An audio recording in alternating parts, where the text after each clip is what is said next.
السلام علیکم ورحمۃ اللہ وبرکاتہ۔ اعوذ باللہ من الشیطان الرجیم، بسم اللہ الرحمن الرحیم۔ رب اشرح لی صدری ویسر لی امری واحلل عقدۃ من لسانی یفقہوا قولی رب زدنی علما اللہم فقہنا فی الدین۔ آج کا لیسن 266 سے 267 تک ہے۔ ایود احدکم، کیا چاہتا ہے تم میں سے کوئی ایک، ان تکون لہ جنۃ، کہ ہو اس کے لیے ایک باغ، من نخیل، کھجوروں کا،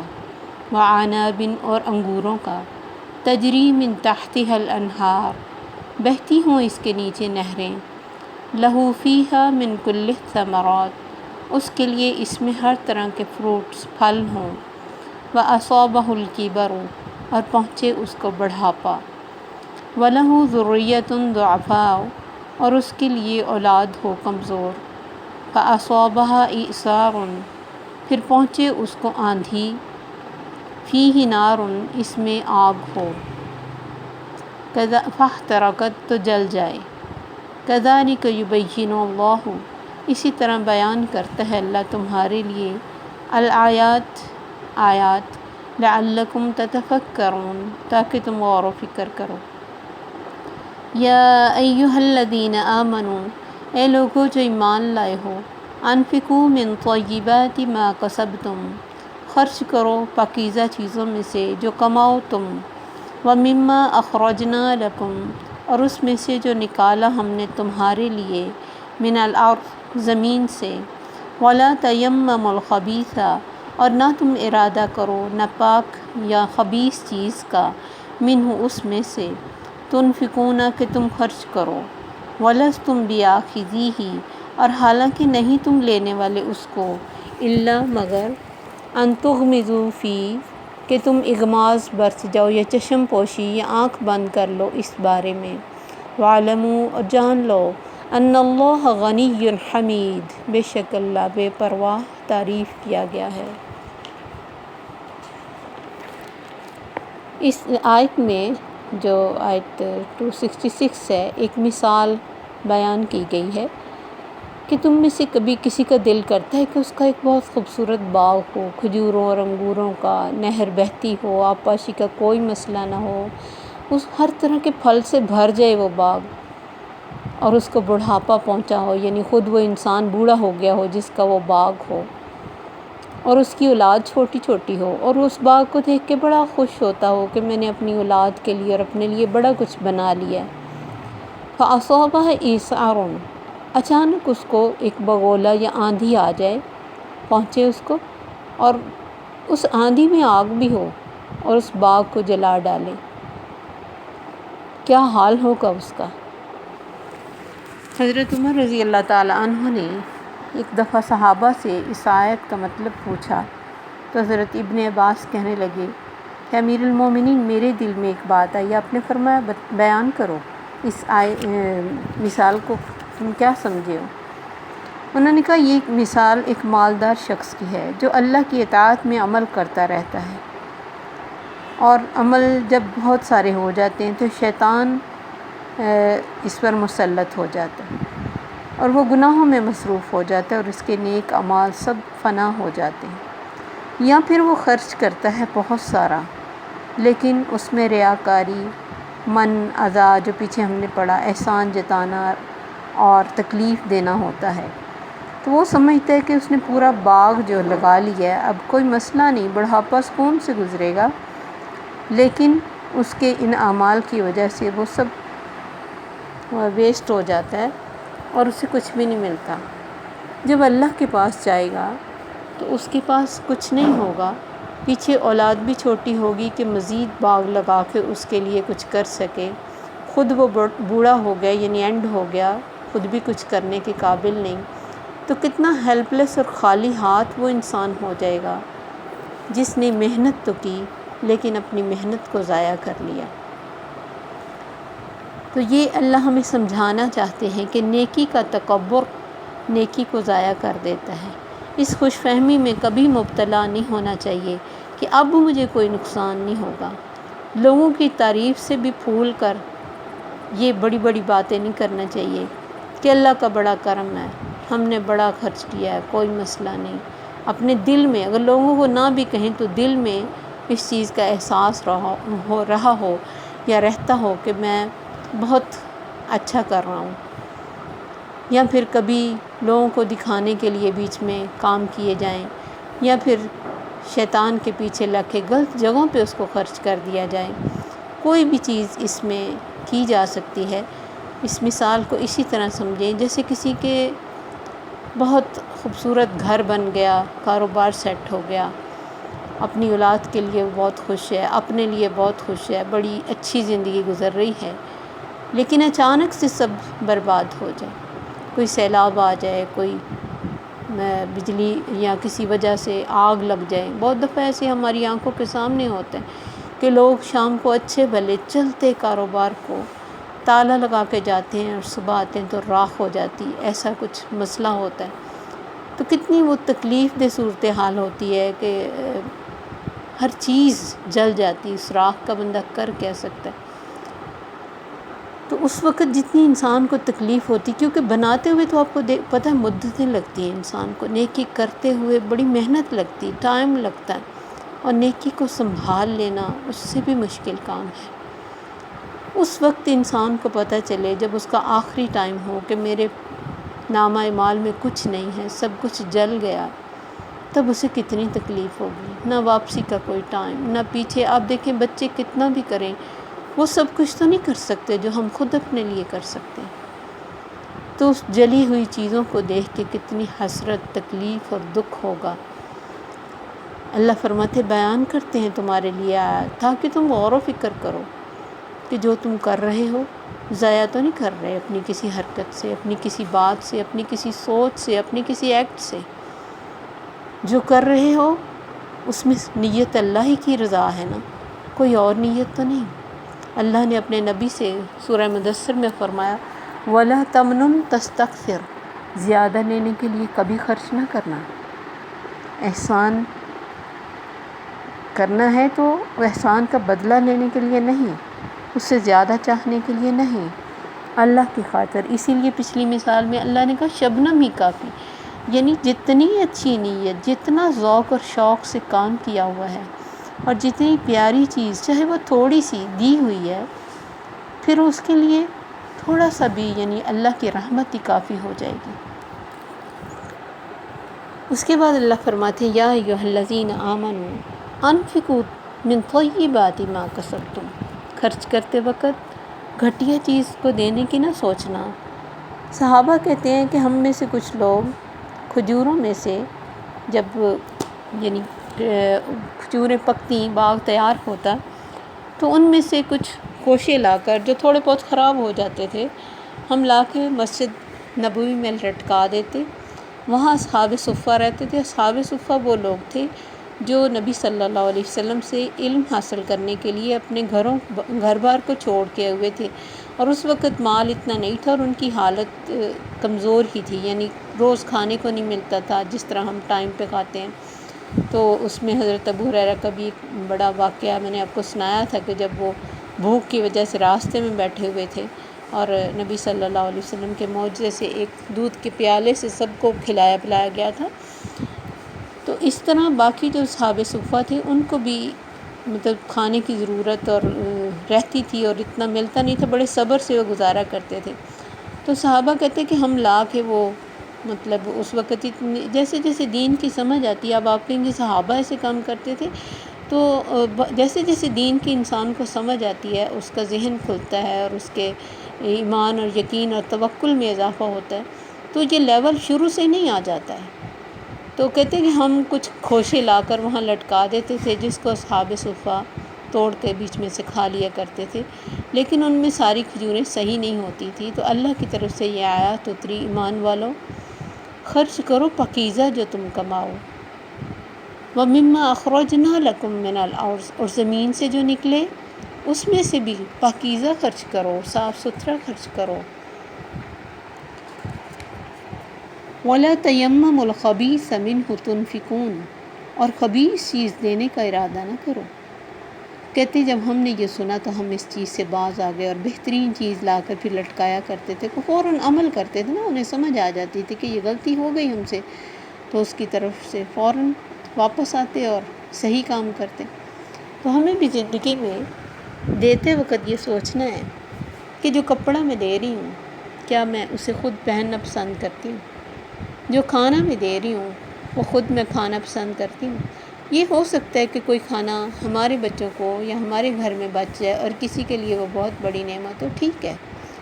لیکن ہمیشہ اس روٹین کو رکھنا، جیسے عید پہ گوشت کا ٹائم ہوتا ہے، قربانی ہوئی ہوتی، تو بہت سارے لوگ ایسا گوشت دیتے ہیں جو پکانے کے قابل بھی نہیں ہوتا، جو چھچڑوں والا اور چربی والا اور جو خود نہیں کھانا ہوتا وہ لوگوں کو گھروں میں پہنچا دیتے ہیں۔ تو یہ سارا کچھ مطلب اسی میں آتا ہے کہ وَلَا تَيَمَّمُوا الْخَبِيثَ، تم خود نہیں کھانا چاہتے تو دوسروں کو وہ چیز کیوں دیتے ہو؟ ہاں دینا ہے، ساتھ مکس کر کے اچھی چیز بھی دو اور ساتھ وہ بھی دے دو۔ اسی طرح کوئی بھی چیز، کوئی بھی کام دنیا میں جس کو نیکی سمجھ کے کرنا، صدقہ سمجھ کے کرنا، اچھا مشورہ دینا، فرض کریں کسی کو اچھا مشورہ دینا ہے، بعض لوگ اس چیز میں بڑا انجوائے کرتے ہیں کہ برا غلط مشورہ دیتے ہیں اور بعد میں ہنستے ہیں کہ فلاں نے مجھ سے پوچھا اور میں نے یہ کہا اور وہ اس کے لیے برا ہے مشورہ۔ تو یہ بھی امانت ہوتی ہے ہمارے پاس کہ کوئی ہم سے اگر پوچھتا ہے تو ہمیں صحیح چیز کی طرف گائیڈ کرنا چاہیے۔ جیسے میں حدیث بتاتی ہوتی ہوں کہ نبی صلی اللہ علیہ وسلم نے فرمایا مومن وہ ہے جو دوسرے کے لیے، اپنے بھائی کے لیے وہ چیز پسند کرے جو اپنے لیے کرنا چاہتا ہے۔ تو اس لیے اللہ نے آگے فرمایا وَلَسْتُمْ بِآخِذِيهِ، تم خود نہیں ایسی چیز لے سکتے، کبھی یا کوئی تمہیں دے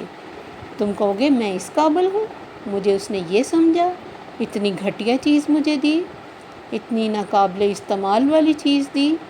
اور بہت دفعہ ایسی ہوتا ہے لوگوں کی دی ہوئی چیزیں گھروں میں پڑی رلتی رہتی ہیں، استعمال میں ہی نہیں آتی، کیونکہ دی ہی ایسی ہوتی ہے نا کہ خود ہر انسان جو دینے والا ہے نئی سے نئی چیز پسند کرتا ہے، اچھی سے اچھی چیز پسند کرتا ہے، دیتے وقت وہ گھٹیا چیز دینا چاہتا ہے تاکہ یہ میرے سر سے اترے اور دوسرے پر اس کا احسان چڑھ جائے،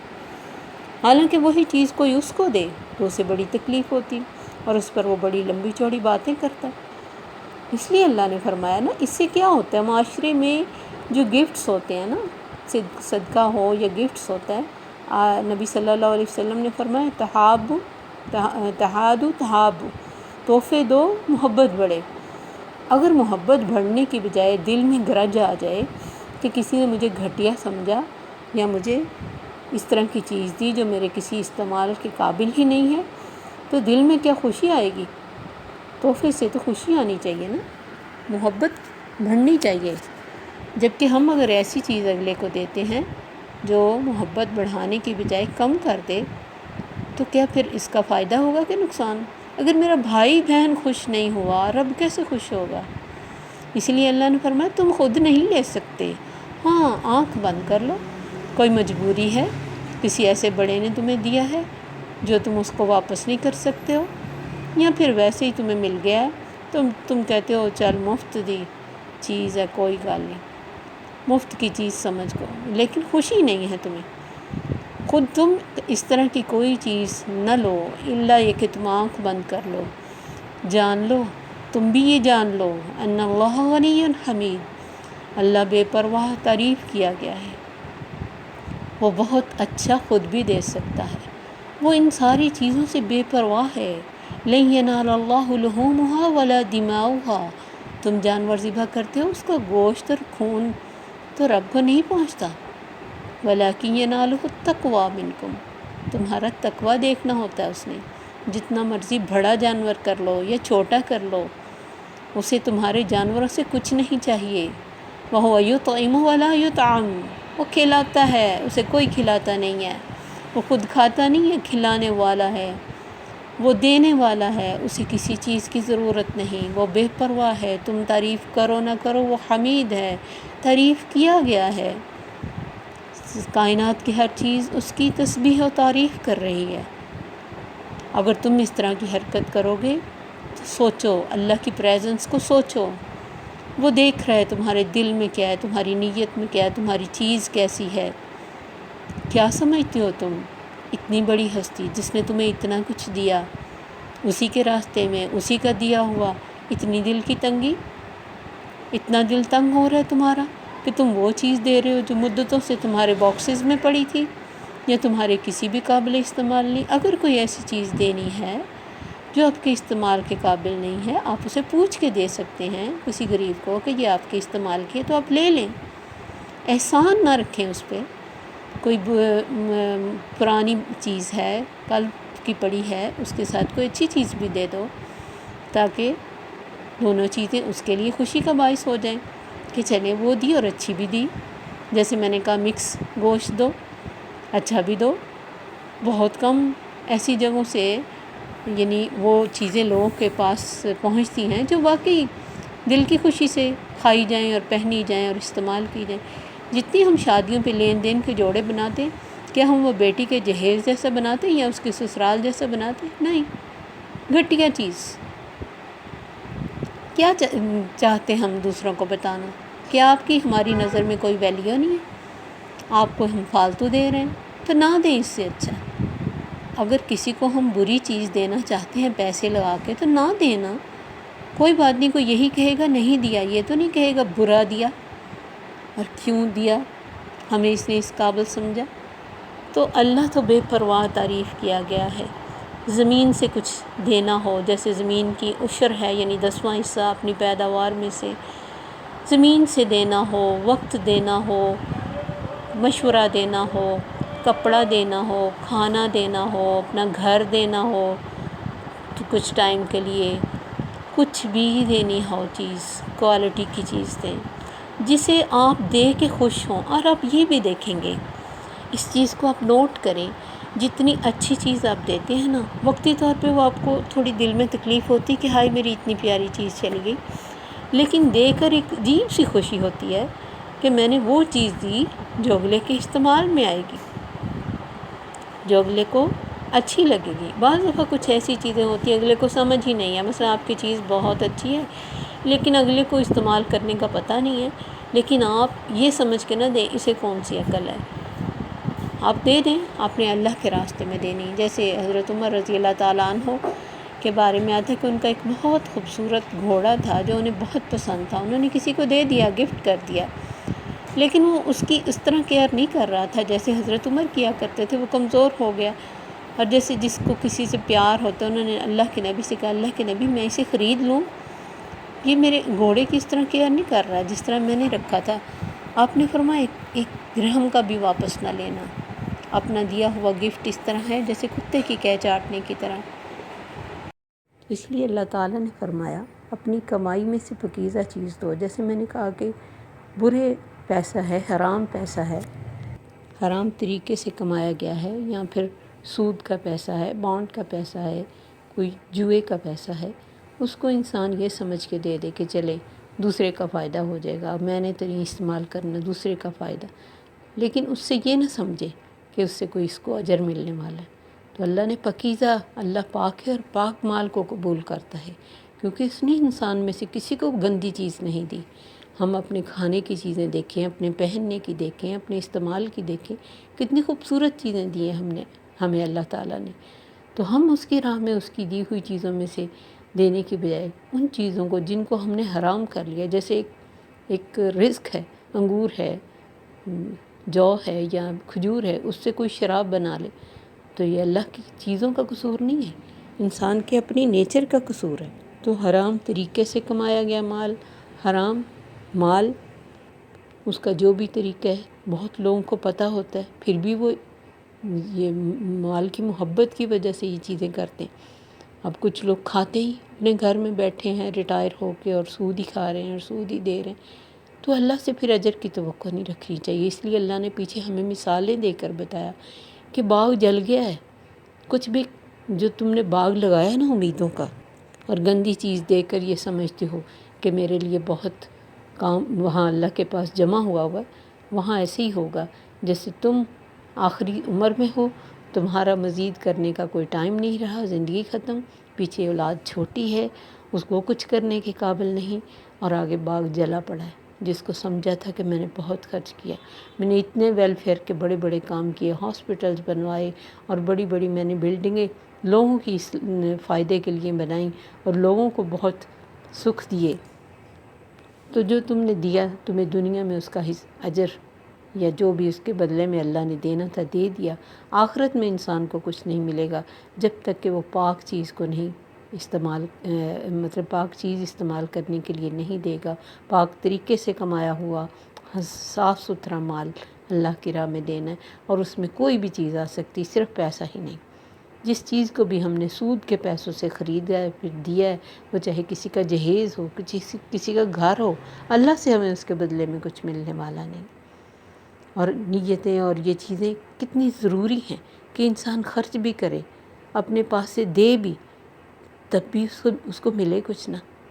تو یہ تکلیف دہ صورتحال اس وقت بہت محسوس ہوگی جو دنیا میں فیل نہیں ہوتی، جب اللہ کے پاس ایک ایک نیکی کی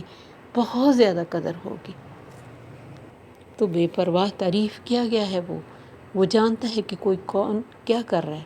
یہ صرف ہماری آزمائش ہوتی کہ کوئی ہم سے لینے کے لیے آ گیا، یا ہم کسی کو دے رہے ہیں اور دل کی خوشی سے اس لیے دے رہے ہیں کہ چلے یہ پیسہ کون سا ہمیں چاہیے تھا یا ہم نے استعمال کرنا تھا یا بانڈ سے ہی آیا تھا۔ بہت دفعہ میں نے لوگوں کو دیکھا کہ جب وہ اچھے بھلے چلتے کاروبار میں کوئی ایسا پیسہ مکس کر لیتے وہ ان کا پچھلا بھی برباد کر دیتے۔ جیسے حدیث میں ہے کہ ایسا انسان جو زکوٰۃ لینے کے قابل نہیں پھر بھی وہ زکوٰۃ لے تو اس کے پچھلے مال کو بھی ضائع کر دے گی، کیونکہ زکوٰۃ مال کی میل ہے، اس کو دینا چاہیے۔ اور کوئی جیسے کچھ لوگوں کو چھوٹی سی کوئی تکلیف آ جائے تو اس کے بعد زکوٰۃ لینے کو کچھ برا نہیں سمجھتے، کوشش کرنی چاہیے جتنا بچ سکیں بچے، اور حقداروں کے پاس یہ حق جائے، اور بلا وجہ اپنے مال کو بڑھانے کے لیے اس کو نہ لیا جائے۔ تو اللہ سے دعا ہے کہ اللہ میں ان چیزوں کی سمجھ اور توفیق عطا فرمائے۔ السلام علیکم ورحمۃ اللہ وبرکاتہ۔ سبحانک اللہم وبحمدک، اشہد ان لا الہ الا انت، استغفرک واتوب الیک۔